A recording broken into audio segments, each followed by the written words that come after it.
Hi friends, నిన్న night డిన్నర్కి నేను కేరళ ఇడియప్పం చేశానండి. ఇలాంటి 2 డిఫరెంట్ టాపింగ్స్తోని, ఇలా ఇన్స్టెంట్ ఇడియప్పమ్స్తోని. ఇవి మార్కెట్లో దొరుకుతాయండి. సో ఇలా డ్రైగా ఉంటాయి అన్నమాట. ఒక వెడల్పాటి పాత్ర తీసుకొని నీళ్ళు బాగా మరిగించి స్టవ్ ఆఫ్ చేసేసి సరిపడా ఉప్పు వేసి ఇడియప్పంలో అందులో వేసి మూత పెట్టేసి 2 మినిట్స్ తర్వాత చూసామంటే ఇలాంటి ఇడియప్పమ్స్ రెడీగా ఉంటాయి అన్నమాట. సో నాకేమో స్వీట్ టాపింగ్ ఇష్టం, హస్బెండ్కి ఏమో హాట్ టాపింగ్ ఇష్టం. అందుకని నేను 2 కూడా ట్రై చేశాను. స్వీట్ టాపింగ్కి ఫ్రెష్ కొబ్బరి తీసుకొని దాన్ని కొబ్బరి పాలు చేసుకొని అందులో కొంచెం పంచదార కూడా కలుపుకోవాలి. తర్వాత కొంచెం కొబ్బరి తురుము కూడా వేసుకోవాలి. సో హాట్ విషయానికి వస్తే నేను మార్నింగ్ ఇడ్లీ సాంబార్ చేశాను. ఆ సాంబార్ని యూస్ చేశాను.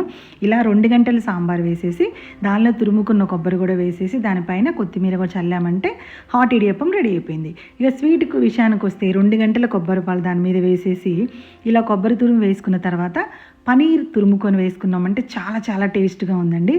సో మీరు కూడా ట్రై చేయండి, ఎంజాయ్ చేయండి. Thank you.